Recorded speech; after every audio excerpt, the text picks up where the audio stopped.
Baik, bismillahirrahmanirrahim. Assalamualaikum warahmatullahi wabarakatuh. Welcome back to my channel. Jadi pada video kali ini Bapak Ibu ya, kembali lagi admin akan mengupdate informasi terbaru terkait P3K Guru tahun 2022. Tapi sebelum itu, bagi rekan-rekan guru yang baru menemukan channel ini, silahkan tekan tombol subscribe dan aktifkan lonceng notifikasi agar setiap hari Bapak Ibu bisa mendapatkan 4-5 video terbaru dari kami. Baik, tanpa panjang lebar lagi, kita langsung saja to the point ke informasinya. Di sini ada berita terbaru Bapak Ibu ya, terkait dua skema yang bisa dialami oleh guru lulus PG P3K 2021 saat penentuan penempatan formasi P3K 2022. Jadi di sini tentunya kita ketahui bersama bahwa nantinya guru lulus PG itu ada sebanyak 193.954 ya. Dan ternyata dari hasil pengajuan Pemda sampai formasi ditutup tanggal 21 Juli, kami perhatikan masih banyak yang minim untuk mengajukan tambahan formasi, sehingga kami menyimpulkan dua skema ya yang kami rancang sendiri yang bisa saja nantinya terjadi pada saat penentuan penempatan formasi P3K 2022. Baik, tanpa panjang lebar lagi, kita langsung saja cek saja informasinya Bapak Ibu ya. Jadi yang pertama di sini bagi rekan-rekan yang mendapatkan formasi ya. Jadi bagi rekan-rekan yang mendapatkan formasi dan penempatan itu kemungkinan besarnya nanti ada dua ya. Ada dua yang akan ditempati. Yang pertama, Bapak Ibu akan menempati sekolah induk Bapak Ibu. Kemudian Bapak Ibu berhasil menempati sekolah non induk dalam daerah. Nah, seperti itu ya. Tetapi Bapak Ibu menempati sekolah non induk dalam daerah dengan tanda kutip tidak menggeser, tidak ada istilah geser menggeser Bapak Ibu ya, seperti itu. Jadi terkait dengan Bapak Ibu misalkan penentuannya nanti mendapatkan formasi dan penempatan, ketika Bapak Ibu ditempatkan di sekolah induk, berarti Bapak Ibu itu adalah salah satu pengunci formasi di sekolah induk ya. Misalkan ya di sekolah C misalkan ada satu formasi dan ada satu guru induk lolos PG. Nantinya ini kan satu-satu ya. Berarti Bapak Ibu itu akan menjadi pengunci utama di sekolah induk, dan Bapak Ibu mendapatkan formasi dan tentunya juga penempatan ya. Nah, seperti itu. Itu logika sederhananya. Kemudian misalkan Bapak Ibu mendapatkan sekolah non induk dalam daerah ya, itu bisa jadi terjadi karena Bapak Ibu seperti ini ya. Bapak Ibu seperti ini, Bapak Ibu itu tidak mendapatkan formasi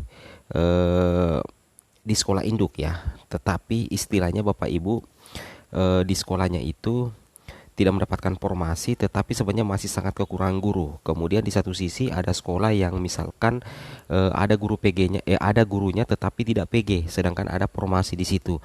Nah, nantinya kalau memungkinkan formasi itu akan ditarik masuk ke sekolah Bapak Ibu nantinya. Atau opsi kedua adalah Bapak Ibu tetap mengisi sekolah non induk ya, tetapi tidak menggeser guru induknya karena Bapak Ibu misalkan seperti ini. Bapak Ibu ditempatkan di sekolah yang sangat kekurangan guru ya, yang sangat kekurangan guru, sehingga tanpa perlu menggeser guru honorer induk yang ada di sana. Seperti itu ya.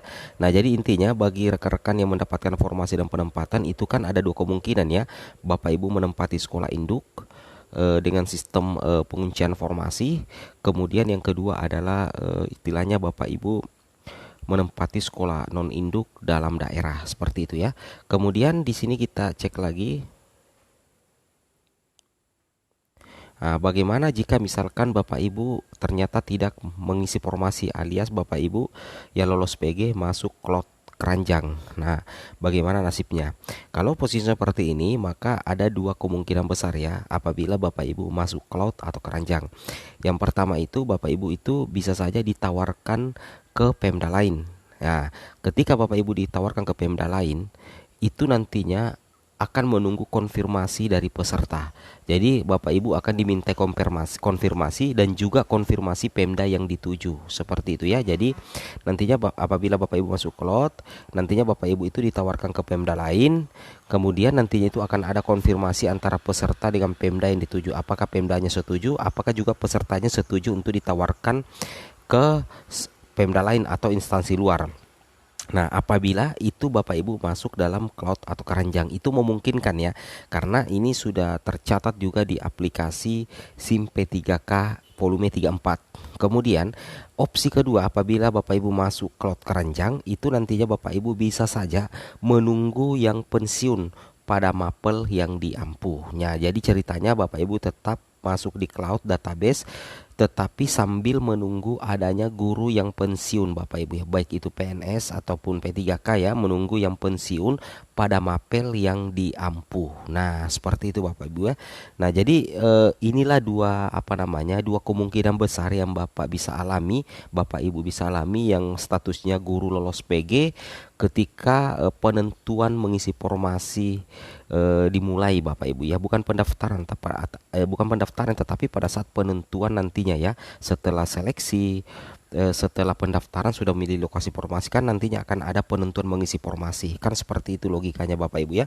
Nantinya ini ada dua kemungkinan ya, yang pertama itu adalah menempati sekolah induk dan non induk, yang kedua adalah masuk Cloud Keranjang, dan opsinya adalah ditawarkan ke Pemda lain, dan opsi kedua adalah menunggu yang pensiun pada mapel yang diampu.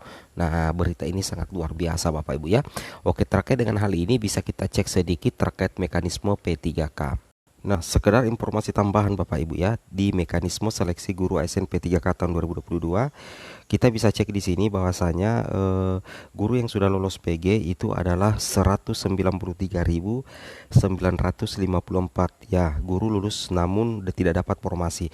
Nah, inilah 193.954 yang diupayakan Kemendikbud bagaimana lolos menjadi ASN P3K. Pertanyaannya sekarang, apa cukup kira-kira kuota formasi yang sudah diajukan oleh seluruh Pemda di Indonesia untuk bisa mengangkat 193.954 guru lolos PG? Ini yang masih menjadi tanda tanya besar Bapak Ibu ya. Apalagi tanggal 21 Juli kemarin ya, formasi itu sudah ditutup ya. Jadi sudah tidak ada penambahan kuota formasi lagi. Nah, seperti itu. Jadi kita mudah-mudahan berharap ya, agar banyak guru yang lolos PG nantinya yang bisa tercover di seleksi CASN 2022 nantinya. Kemudian Bapak Ibu bisa memperhatikan sedikit di sini bahwasanya untuk mekanisme seleksi guru ASN P3K di tahun 2022, Bapak Ibu perlu pahami bahwasanya penempatan lulus passing grade itu berdasarkan formasi yang tersedia di daerah. Jadi kata kuncinya Bapak Ibu adalah kuota formasi.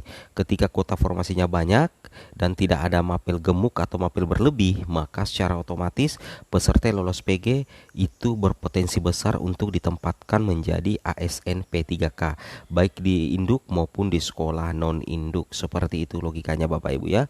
Itu yang harus Bapak Ibu pahami sekalian.